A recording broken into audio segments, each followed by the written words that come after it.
merci beaucoup à l'écran mi ñuy gunge ci info matin di leen jaajëfal bu baax a baax ci from gis nañ lépp merci alors egsi na niñ leen ko waxee sànq ci kanam tuuti dinañ dalal Seydina Issa Laye Diop moom mooy président 12e Gaïndé waaye laata loolu jàngat bi ak Aïssatou Diop Fall Aïssatou maa ngi lay nuyu di la dalal jàmm. ma lay fay bu baax sama rakk ji soxna Naata di la jox sa wàccuwaay di la souhaiter tamit une excellente année 2022. merci à toi aussi. 2021 la ñu ngi ci gisante. donc ngay xale bu baax xale may nag xale bu mun tooñaale tuuti suuf xam nga fu may waxee. yow sama mag nga du ma la mës a tooñ. sama ku doy waar nga donc foofu laa yem may nuyu nag monsieur Fall. bul topp kii. yow sama njëkkee nga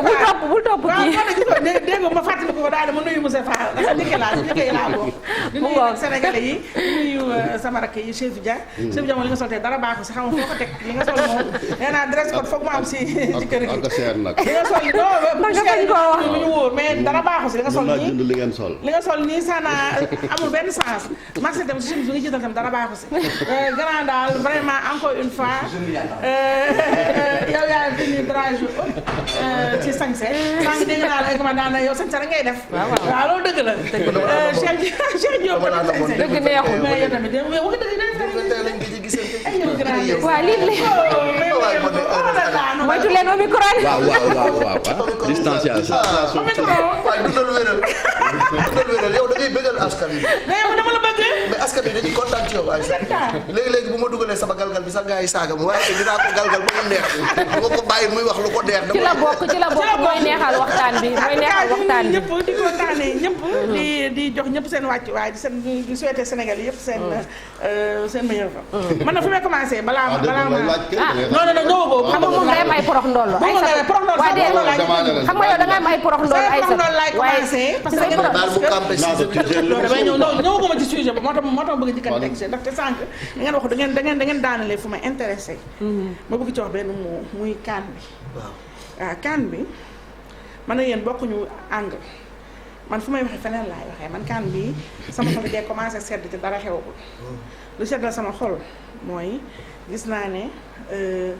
amagul engouement populaire sénégalais yi jëluguñu ko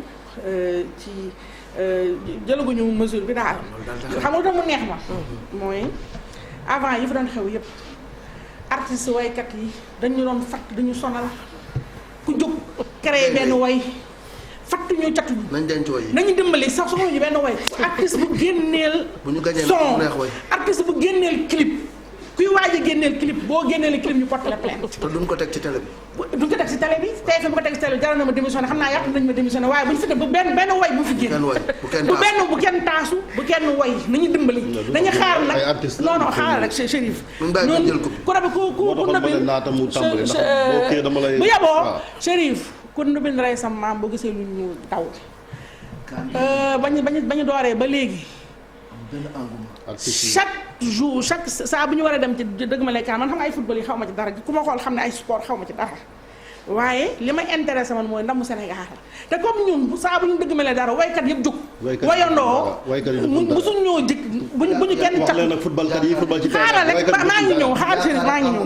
nañu dimbali nañu continuer seen tekkaaral bi nañ téye seen way yi nañ téye seen riim nañ téye seen taasu ba ñu gañe bu ñu gañee nag ñu bi arena bi encore ñu dem riita mbale benn ñaareel bi mooy kii tamit jabarkat yeeg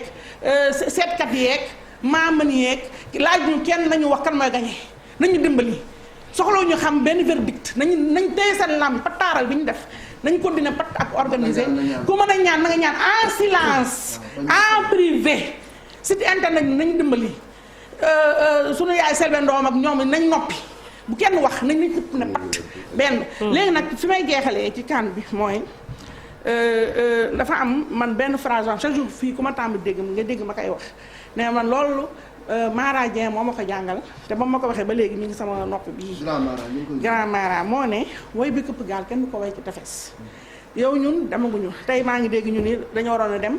omicron bee tax demuñu ñetti am noonu la ñuy def yi pare donc ñun demaguñu ñi ngi ñaan yàlla bu ñu demee am ndam mais dama dégg gis ñaari trouble fait ñaari perturbateur yoo xam ne bañ ne ba ñu tolloo ci football loolu Sénégal yi gën a jàpp si ñoom mooy ay bulowmaan ay fokat ñuy wër boîte yeeg fecckaay te ba léegi ay paawu joueur yoo xam ne ba tey ñu ngi ci boîte bi muy ñaar Fadiga ak El Hadj Diouf ñaar ñooñu musuma bëgg bokk si ñi leen fan parce que ñooñu dañoo symboliser may ma chéri ma ñëw xaaral bul yàq ci sama li ma bëgg a wax ñaar ñooñu li Sénégalais yi gën a jàpp si ñoom xaw ma ay gauche magique ak ay double ballon d'or mais lu Sénégalais jàpp si ñoom seen haut fait d'arme xaaral Chérif seen haut fait d'arme mooy ay fokkat lañu baal bu am ñoo ko dugg ci boîte bi léegi ñooñu El Hadj Diouf ba mu ñëwee l'autre là Aliou Cissé affaire bi nekk foofu nañ toj ba mu ñëwee ba tey lu ma neex ci Aliou Cissé man mi nga xam ne profane laa xaw ma dara ci ay football dinaa ci xuus ndax sénégalais laa déglu ma li ma ci neex mooy li ma neex ci Aliou Cissé man mooy au moins samp na dëgër xale yi ay xale yu ndaw la ñu am ay tout tànk en devenir fowuñu tambambaaluñu nekk ñu si benn soirée ñaar ñooy dut place nag dañoo fayee seen àddina ba yàq dut place ñooñu bu leen kenn ñooñu dégg naa ñu naan Abdou may ma Mali dégg naa ñu naan Aliou Cissé xaaral bala noo wax dana xaaral bu ñëw xaaral Chérif Alaaji Mali il est 8h19 Chérif il faut qu'il est 8h19 il est 8h19 léegi noppi leen ma daaneel noppi leen waa xaaral ay sa bàcca daaneelal foofu waaw di nga toj nañu tere ñoom ñaar ñu nopp lu xam nga ma daaneel da nga nopp ma daaneel léegi ces deux là nga xam ne gis naa ne def nañu xaw ma lan ay affaire de arbitre affaire de nu mu tudd coach gis nga benn équipe bu baax ba leen jël ñu coaché léegi nag bëgg nañ jël place Aliou Cissé nii Aliou Cissé demagul ñu naan bu demee te gañewul nañ ko daak ñoom duñ fa toog ñoom ñaar ñooñu kenn du la jox sunu équipe bii ñu koy fawee kon nañu dimbali soxla na équipe moo tax ñuy wax dañu place mais war nañ koo jël parce que am nañ légitimité pour diriger mënuñ jël waaw d'accord ay fokkat voilà ay fokkat lañ jël suñu xale yi dañoo bëgg yar leen ci ay valeur mais duñ jël ñaari fokkat intercontinental di leen dénk suñu réew mi duñ ko def wax nañ ko sànq daal ay ñun ñëpp li ñu bëgg mooy ñëpp li ñu bëgg Alaaji Malick exactement sénégalais yi taasukat yi noppi leen sénégalais yi ñaari bolowmaan yee dam leen ngeen toog xaar sénégalais yëpp li ñu bëgg mooy ñu dem bàyyi ma ban coach ñëwaat léegi ay satu lu mu toj ca biir toj ko ci biir dara lu mu fa ca biir toj ko ci terrain intercontinental Aïssatou voilà Aïssatou léegi tey jii bëgg nañu waxtaan ci wàllum politique daanaka loolu la ñu war a wax ci jàngat bi ay paaw fokat Aïssatou aca léegi ñëwal ñu war a wax ci politique bi voilà daanaka moom moo ci des Aïssatou léegi ñu dem wax ci ñu wax ci diggante président Macky Sall fu ne laay jàdd fu ne Aïssatou ñu dem wax ci diggante président Macky Sall ak Yewwi Askan Wi aca Chérif Dia daanaka ci wàllu politique ndax campagne bi samedi ci guddi daanaka bu ñu nuy jotee la war a doon n'est-ce pas bon justement mooy titre bi sax da nga jàpp ni Macky dafa nekk en campagne même si moom élection bi concerne ko waaye Yewwi Askan Wi ak Ousmane Sonko ñoom luy seen taxawaay waaw xam nga Chérif wax naa fii keroog ci terre bi ma ni terre bi man li ma ci jàngat lépp mooy président boo xam ne fàttali ne moom bokk ci jeu bi du sax candidat moo nekkoon di inaugurer di tëb di dal te loolu terre bi inauguration boobu man dama ko méngale ak cérémonie presque d'investiture d'un président en tout cas d'un candidat à la présidentielle bii nii aussi boo xoolee discours nouvel an bi ñëw na nga dégg àddinay milliards yi ma annoncé maa ngi def ay pose de première fii de première pierre fële inauguré naa lii léegi dina ñëw indi naa avion lii nii nangam def dresser vraiment benn bilan peindre un Sénégal magnifique super beau un truc vraiment boo xam ne man dama naa man est-ce que man ba may déglu Macky Sall ma ni man peut-être je sais pas su leen ruq laa nekk mais bon c'est vrai j'ai pas l'impression de vivre dans le même Sénégal que Macky Sall mais day campagne ba nag man li ko gën a firndeel mooy bërki démb la ma doon inauguré pose première pierre port Ndayane boobu ku ne dégg na la mu toll ak la fa war a daanu ci ay milliards ñëpp xam nañ tamit ne en termes d'investissement privé bi dans l'histoire du Sénégal en tout cas indépendant mooy investissement bu gën a rëy loolu man moo gën a firndeel li may wax nekkul nag man campagne élection locale Macky Sall nekkul di campagne locale Macky Sall nekkul aussi naan mi ngi jàppale contrairement à li ma dégg ñuy wax naan day jàppale nitam yi Macky Sall je rappelle que bu ko leeroon moom ne local yi amul damitu chance gagné ko du ko organiser ba mu wóoluwulee boppam ba mag na local yi ba tàyyi ba mu demee ba wóolu boppam ba dajale lépp teg ay pion moom placé ay yëfam da jàpp local yi lem ba mu naagis dugal ci poche am moom Macky Sall officiellement local yi jeex na ci moom ndax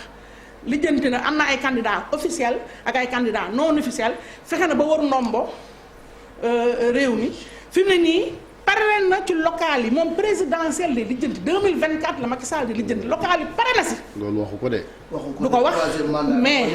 xalaatu ko wax lu tax mais Macky Sall toi tu imagines Macky Sall taxaw fii naan damay def kàddu du ko def waaye ku am dégg te fii defe naa ni tout le monde n'est pas comme Malick xam nga sax moo ko tey am na dégg mais day xumbal waxtaan ak di neexal waaye kenn ku ne xam na ne Macky Sall local yi pare na si.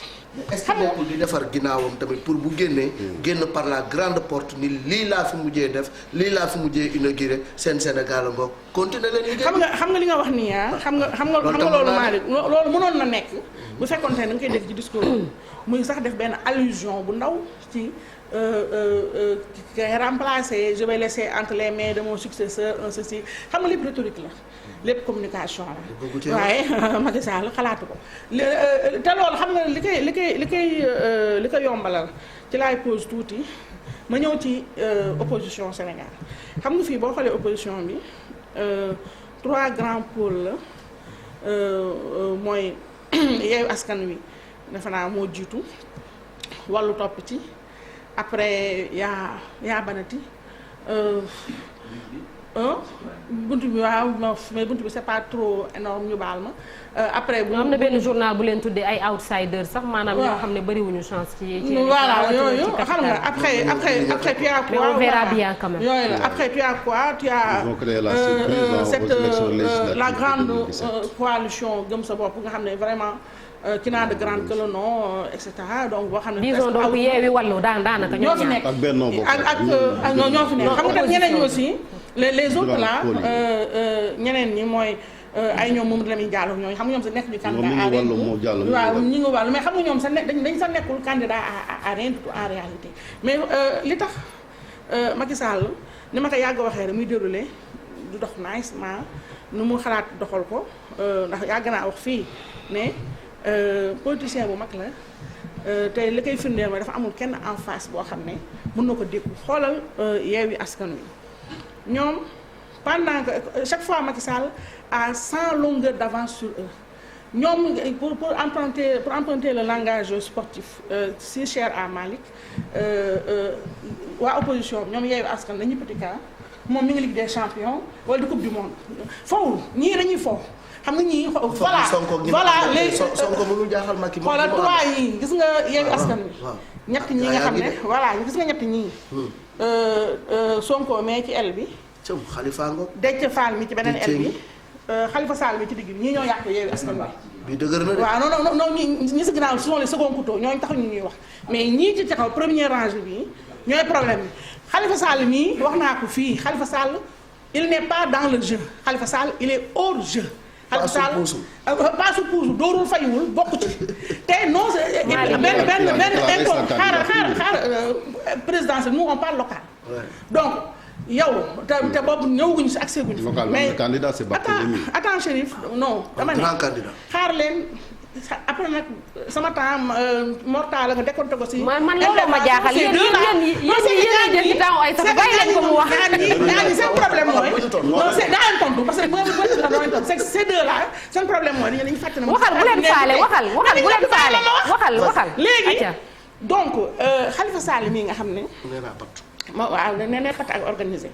léegi kii Khalifa Sall bi nga xam ne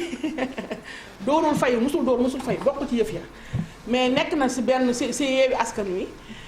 benn point focal bu dangereux boo xam ne mooy manipuler Sonko mais nga xam ne malgré ses grands airs il est tellement naïf Sonko tellement immature tellement irresponsable kii Déthié Fall mi nga xam ne moom Idrissa Seck moo ko yàq bàyyi ñu jébal ko Sénégalais yi il a fait un grand mimétisme de Idrissa Seck après il est là pour ne faire que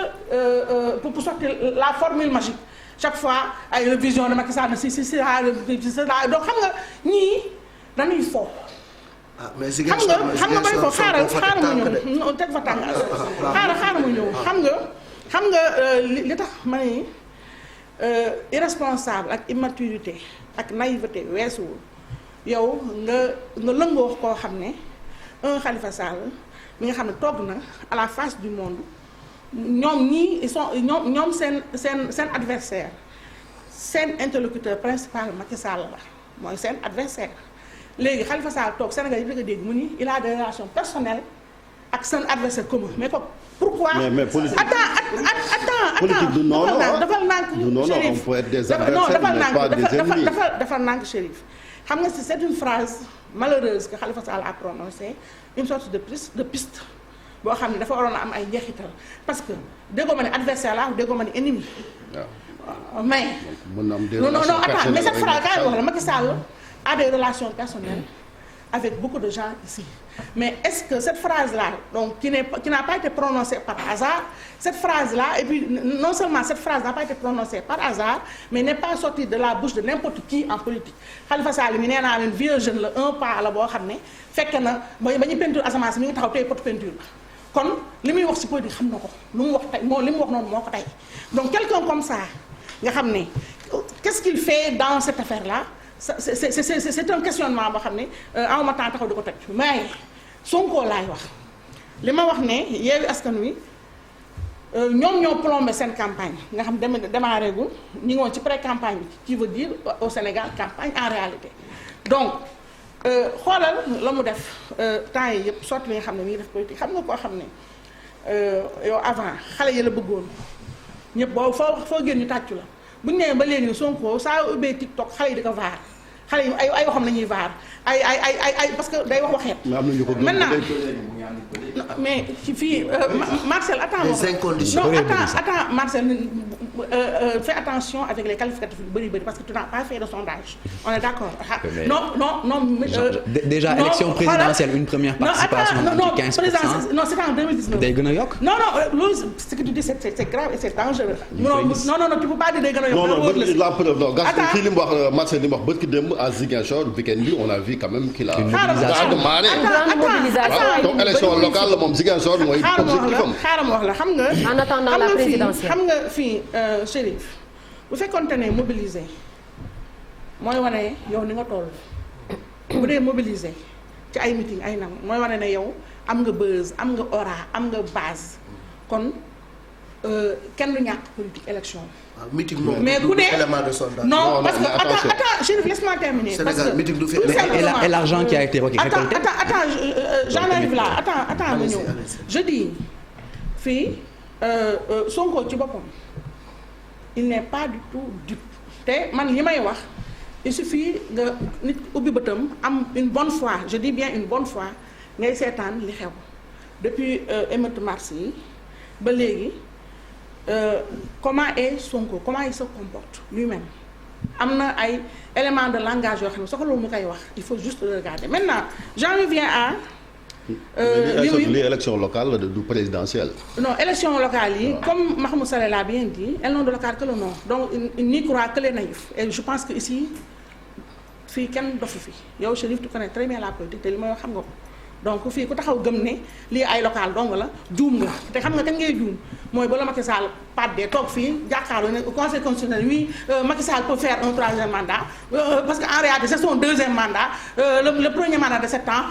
kiiwul bu boobaa ngeen doo xam ne lii du ay affaire fo nee naa Macky Sall ñii dañuy fo Macky Sall mi coupe du monde donc je attends Chérif ma ñëw ci Yewwi Askan Wi bala maa perdre le fil de ce que je veux dire je dis que Sonko je l'ai toujours dit ici te man sax di si wax ay waxam sawaram ku seetlu temps yi sax sawarama di wax ay waxam parce que j'ai pas envie moi de faire nekk si ay redites c'est quelqu'un et ça c'est ma conviction propre c'est quelqu'un qui est extrêmement dangereux pour la stabilité de ce pays pourquoi parce que xam nga politique du ay affaire fort du ay affaire caaxaan politique c'est d'abord une conviction politique c'est aussi et surtout ay principes ay valeurs tu ne peux pas yow nga ne da ngay def politique amoo benn argument boo xam ne argument la bu nit mën a teg nekkoo fi ne di def focus par exemple ay emploi ay nangam mais yow Sonko depuis mu juddu ci bëtu Sénégalais yi en tant que leader politique discours am yëpp ci violence la. mais affaire bonne gouvernance aussi ay satu mi ngi wax ci affaire bonne gouvernance aussi. ci nappaate ci menace ci nangam léegi. tout comme xoolal regarde ce qu'il a fait. démb si Ziguinchor dans son livre programme moi il y a deux choses qui m'ont choqué et la première pas une nouveauté quand Sonko dit que oui Casacé yi moi j'attends de vous en fait 100 000 Casacé qui cotisent à hauteur de 50 000 francs pour genre porter mon projet. Après il revient il dit plus loin toujours dans son livre programme il dit ceci donc waaw benn monnaie locale boo xam ne entre Casacé et cetera nangam du ma dugg ci détail pour ne pas perdre tout le temps damay taxaw ci ñaari points yooyu xaaral ma ñëw Sonko a un grand problème avec l'argent man fii Sénégal samay at bëri na bëriwul waaye ni ma déggee li Sonko lu bees lu muy def mooy tout le temps il est là di def ay levée de fonds ay ceci cotisation ceci nangam cotisation yooyu. politique dafa laaj xaaral Chérif. xaaral mu jeexal parce qu'il est 34 invité bi léegi ñëw sax. politique dafa laaj moyen mais dafa laaj surtout ay idées dafa laaj surtout ay stratégie parce que tu ne peux pas dire bu fekkente ne da ngay dugg marché te amoo dépense nga toog on se rappelle en 2000 Ablaye Wade comment il avait remporté les élections face à Abdou Diouf campagne am lan la nit ñi jàpp. Tu as vu, on se rappelle tous Idrissa Seck avec ses bretelles, seen lem convoi yu mu def pour tuddee ko lan marche bleue. Donc qui veut peu mais dëkk bu mel nii Sénégal nga xam ne chaque jour yaa ngi dégg nit ñi lekk ñu et foofu laay jeexale ci Macky Sall li ñu xaar si lekk ñu naanuñu nga dem sëgam waa Dakar ñooy jooy mais waxuma la en milieu rural. Casamance combien d'années de guerre la ñu nekk un pays une région enclavée yow nga taxaw naan nañu na Casamance yi bu fekkente ne yow projet bi nga proposé amuloo xalaatoo beneen financement lu dul nga ni non Sénégalais yi nañ dompat seen yàpp bii dagg ko jox ma attention dagg ko jox ma ko kon yow mënagoo politique benn te yërëmoo Sénégalais yi ñaareel bi loolu la ko xale yi di vaare moo fi ne woon pauvre la après il dit oui je suis prêt à mettre une première mise de 10 millions ça c'est dégueulasse levée de fonds bi muy def nii man dama jàpp c'est une question que je pose attention pour man dama jàpp ne parce que on ne peut pas aller dans des élections à aussi fort enjeu comme c'est local si nga ne yow amoo ñaari Mali il faut que on est à lan 15 jours de genre même pas 3 semaines de ces élections là nga ni yow tu n'as genre pas un rond boo xam ne yow mënoo nga demal sa bopp mën nga mën a activité donc il faut que Sénégal yi dugg après tu dis en 24 heures tu as 200 et quelques millions ça il faut arrêter de prendre les gens pour des cons. Attends non Yewwi Askan Wi la loi Chérif attends Yewwi Askan Wi ban parti moo ci gën a fort c'est Sonko c'est le Pastef. Non attends c'est le Pastef et aussi c'est le Pastef qui nous a habitués à ça man li ma jàpp c'est la question que je me pose moi pessimiste xel mu ñaaw njort je sais pas comment on dit ça dama jàpp ne pour moi xëy na am nañu déjà les fonds qui sont là léegi nag ñu bëgg a tuur lëndëm Sénégalais yi ne oui pour éviter ay enquêtes yooyu oui non on fait une levée de fonds pour après si bu amee ay limite yooyu ñu ne ah non c'est parce que ce sont les Sénégalais de la diaspora qui nous ont truqué mais. juste une question Aïssatou si tu permets par rapport ak Sonko ak lu mu wax noonu ci monnaie locale boobu. Les gens lui prêtent des intentions fractionnistes. tey est-ce qu'il n'est pas en train par exemple de se tirer une balle dans le pied. mais c'est ça parce que c'est un discours bu nga xam ne ils l'ont expliqué pour un Sénégal quand même indivisible wax lu mel noonu. tu sais Malick xam nga moom laa commencé te foofu laa doon. monnaie locale bi c'est expliqué. regarde foofu laa doon jeexalee expliqué ñi koy pratiquer zone yu bëri fii ci Sénégal. attends Chérif je dis j'ai commencé par dire que Sonko est quelqu'un d'extrêmement dangereux pour la stabilité de ce pays parce que xam nga lu tax il fait lépp lu muy def populisme la xam nga loolu muy wax noonu. si populisme moo la amee xale yi mooy li nga wax sànq naata ay bonne gouvernance ay nanga alors que gëm li mu wax yëpp gëmu ci ñaari Mali gëmu ko ci fii la ne anti système il ne côtoie que des gens du système Khalifa Sall mi mu toogal kan moo ko gën a nekk système depuis Mathusalem il est là depuis Senghor Khalifa est là kan moo ko gën a nekk anti système donc moom li mu wax yëpp c'est archi faux ça c'est quelqu'un c'est un tartuffe qui est là qui dit juste ce que les gens ce qu'il pense que les gens ont envie d'entendre il le dit et c'est ça. kon li muy def ak li muy wax bokkul. li muy wax gëmu ko. dafay wax loo xam ne jàpp na ne pour am benn voix wu naata su ma waxee lii naata dina neex naata ma wax ko gëmu ko kii boobu mu wax monnaie locale boobu mu wax pourquoi Malick tu as bien raison. mais monnaie locale bi am na Sénégal Attends Chérif pourquoi tu as bien raison de dire que. am na fi monnaie locale bi am na fi. il se tire une balle dans le pied c'est vrai parce que tout simplement. il s'est dit que mi ngi ci un truc là de local Casamance xam na ne waa Casamance y a le MFDC là-bas peut-être si foofu am na ñoo xam ne ñaar ñett ñoo xam ne bu ñu déggee ay idées fractionnistes séparatistes ils sont contents mu joxe ko fa. Est-ce que kooku baax na ci Sénégal non. maintenant nag je reviens à. seen invité ñëw na je reviens à. Chérif bàyyi ay sa daaneel parce que gan bi ñëw na. je reviens te foofu laay jeexalee mënoon naa taxaw ci lu yàgg mais dama jàpp man ne Sonko il s'est tiré depuis mars 2000. depuis mars 2021. Sonko j'ai dit ici elle a fait Adji Sarr Sonko nekk l'ombre de lui-même il raconte des conneries yoo xam ne gëmmoo ci moom gëmu ko donc là te local yi dina ko wane. maintenant fi may jeexalee ak Macky Sall moom la dama commencé woon ba wax ne. il est en campagne présidentielle Macky Sall pare na ci local yi il est dans la présidentielle de 2024 maintenant fi may Macky Sall laa bëgg a waxal le 24 janvier 2022 donc au lendemain des locales moi ma conviction mooy dans tous les cas le Sénégal va prendre un autre virage que ça lui plaise à lui Macky Sall ou non parce que il y aura beaucoup de carrières qui vont être finies et il y en aura beaucoup d'autres qui vont éclore. Tu sais pourquoi? Parce que Sénégal ñoo toll foofu mooy suñu journalistes yi ce sont de nouvelles têtes ñuy génn politiciens aussi Macky Sall dégg naa ne dafay waajal un discours après les locales man discours boo xam ne laa ci xaar ay jëf laay xaar li may xaar si jëf yi. li tax ñun tout ce qu'il a dit ci discours nation à la nation là du 31 décembre moi ça me laisse de marbre parce que tout li mu wax foofu yëpp gëmu ci dara c'est juste un truc de campagne mais li may xaar ci moom mooy buy jàkkaarloo ñu Sénégal yi surtout mu wax gouvernement moom bii képp koo xam ne yow ngay ministre moom mu nommé la ñun dañ ko fal moom Macky Sall mu nommé ay nit wax naa fii ne sàcckat yu mag yëpp wuyu yu mag yi ñu ngi ci palais Macky Sall ñu ngi ci direction générale am li may xaar ci moom mooy bépp sénégalais moom Macky Sall boo xam ne moo la jox nombal tànk mooy tax ngay bonde ci temps bu sénégalais yi xaw la tuumaal wala une suspicion rek de malversation et de malgouvernance na la dàq ci gouvernement bi na la dàq ci direction générale bi en attendant des éclaircissements on a vu Mamadou Seck du temps de Wade qui avait démissionné ba justice blanchiré ñu réhabilité ko beneen bi foofu laay jeexalee naata mooy que Macky Sall ñun ce qui nous intéresse c'est pas ay pooru Ndaayaan ay ceci ay terre ay BRT ça ne nous intéresse pas ce qui nous intéresse mooy na jël ay nit valeur nit ñu bëgg Sénégal mu teg leen ci poste clé yi ci ministère ci direction générale jox leen aussi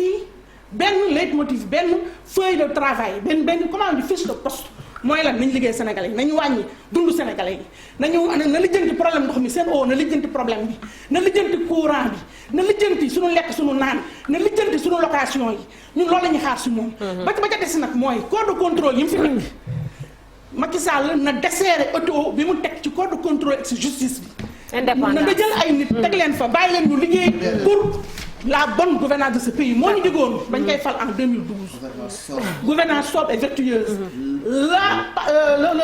la patrie avant le parti il a cette unique occasion Macky Sall je m'engage je m'adresse à lui il a cette occasion unique pour sortir comme il est entré dans l'histoire du Sénégal par la grande porte mooy lan na jël ay nitu valeur teg leen ci gouvernement bi képp koo xam ne sàcc nga bandi nga wëyul na la dàq ci ministère génn la ci gouvernement bi. merci beaucoup Aïssatou merci beaucoup Aïssatou il est 8h42 suñu gan egsi na dañuy jàll léegi ci jingle bi ñu dalal.